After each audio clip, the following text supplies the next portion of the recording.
श्री भुवनेश्वरी अष्टोत्तर शतनाम स्तोत्रम्। श्री भुवनेश्वर्यै नमः। ध्यान भुवनेश्वरी माता का। बालर विद्युत इति मिंदु किरीटा तुंग कुचाम नयनत्रय युक्ता स्मेर मुखिम वरदांकुश पाशाभितिंकराम प्रभजे भुवनेशम। प्रभजे भुवनेश अर्थात मैं भुवनेश्वरी देवी का ध्यान करता हूँ।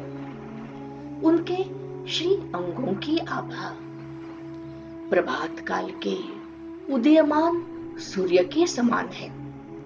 उनके मस्तक पर चंद्रमा का मुकुट है। उनके वे दो उभर और उनके 3 नेत्र, उनकी आभा कुछ और ही है। उनके मुख पर एक मुस्कान, एक स्नेह भरी मुस्कान की छटा छाई रहती है। उनके हाथों में वरद, दूसरे हाथ में अंकुश, पाश एवं अभय मुद्रा उनके ही हाथों में शोभा पाते हैं। ऐसे माता भुवनेश्वरी देवी का मैं ध्यान करता हूँ। मैं ध्यान करता हूँ। विनियोग। ओम अस्य श्री भुवनेश्वर्य ष्टोत्तर शतनाम स्तोत्रस्य शक्ति ऋषि गायत्री छंदो भुवनेश्वरी देवता चतुर्वर्ग साधने जपे विनियोग, जपे विनियोग।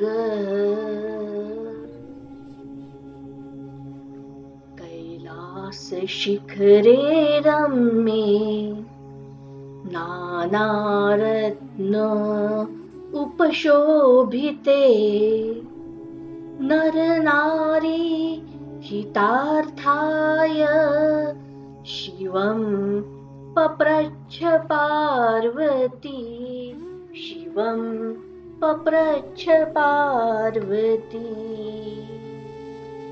श्री उवाच भुवनेश्वरी महाविद्या नाम्नामष्टोत्तरं शतम् कथयस्व महादेव यद्यहं तव वल्लभा, यदि अहं तव वल्लभा। उसके उपरांत ईश्वर क्या कहते हैं? ईश्वर उवाच शृणु देवी महाभागे स्तव राजमिदं शुभम् सहस्रनाम्नाम अधिकं सिद्धिदं मोक्षहेतुकम् शुचिभिः प्रातरुत्थाय पठितव्यं समाहितैः त्रिकालं श्रद्धया युक्तैः सर्वकामफलप्रदम्, सर्वकामफलप्रदम्। स्तोत्र की शुरुआत करते हैं। महामाया महाविद्या महायोगा महोत्कटा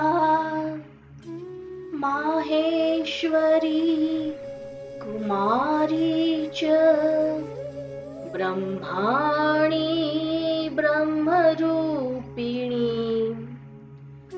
वागीश्वरी योगरूपा योगिनी कोटिसेविता जया च विजया च एव कौमारी सर्वमङ्गला हिङ्गुला च विलासी च ज्वालिनी ज्वालरूपिणी ईश्वरी क्रूरसंहारी कुलमार्गप्रदायिनी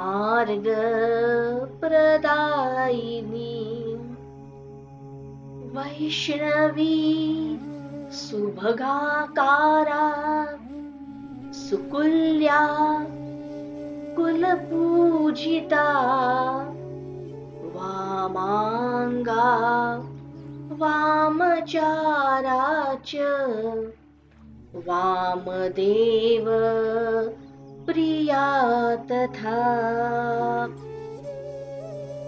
डाकिनी योगिनी रूपा भूतेशी भूतनायिका पद्मावती पद्मनेत्रा प्रबुद्धा च सरस्वती भूचरी खेचरी माया मातंगी भुवनेश्वरी कांता पतिव्रता साक्षी सुचक्षुः कुंडवासिनी उमा कुमारी लोकेशी सुकेशी पद्मरागिनी इंद्राणी ब्रह्मचांडाली चंडिका वायुवल्लभा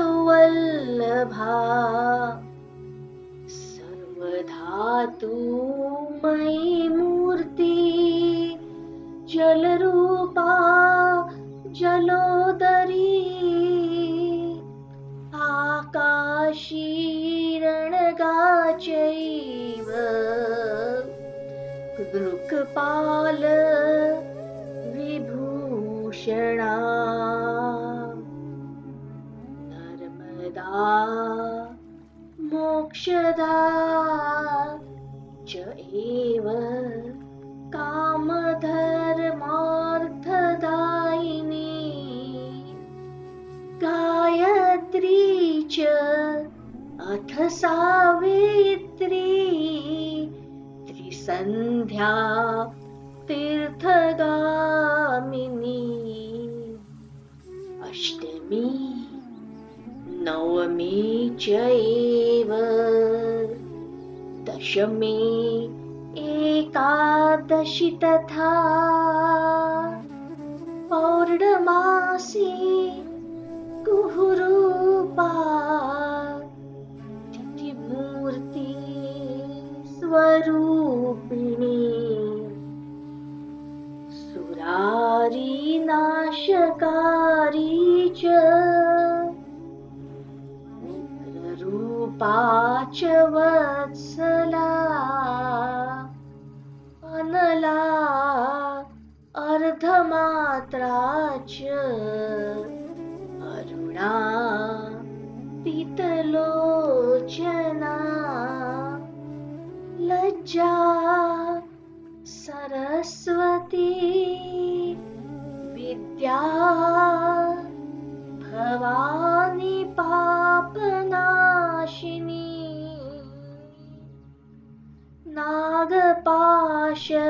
नागपाशधरा मूर्ति नगाधा धृतकुण्डला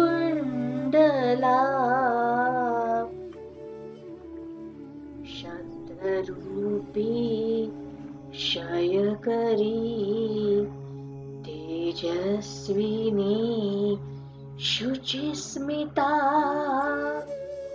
अव्यक्ता व्यक्तलोका च शम्भुरूपा मनस्विनी मातङ्गी मत्तमातङ्गी महादेव प्रिया सदा दैत्यः च एव वाराही सर्वशास्त्रमयी शुभा य इदं पठते भक्त्या शृणुयाद्वा समाहितः अपुत्रो लभते पुत्रान् निर्धनो धनवान् भवेत्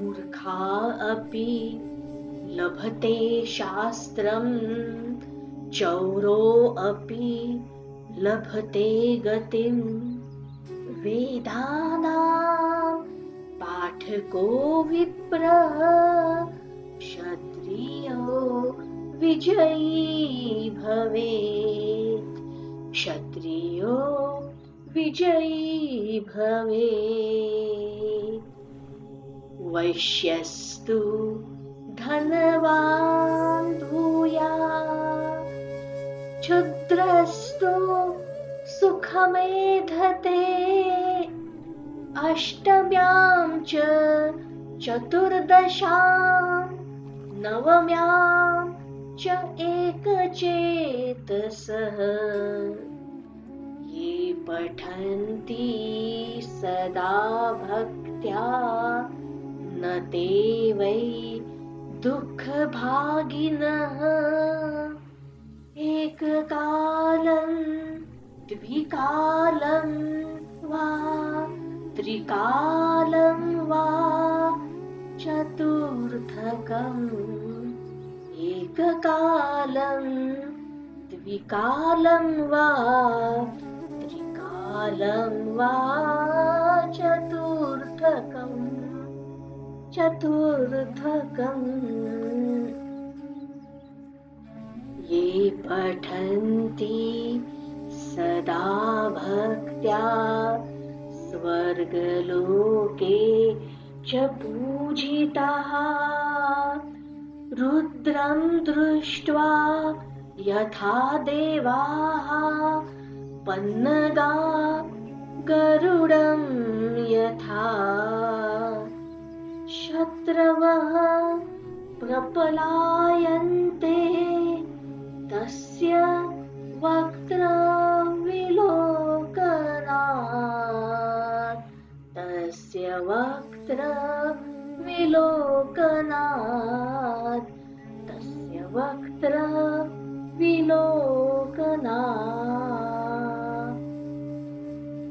इति श्री रुद्रयामले देवी शंकर संवादे श्री भुवनेश्वर्यै अष्टोत्तर शतनामस्तोत्रम् सम्पूर्णम्।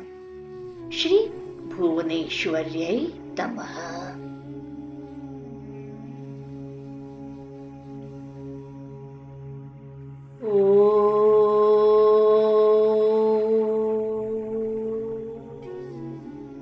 नारायण्यै विद्महे भुवनेश्वर्यै धीमहि तन्नो देवी प्रचोदयात्।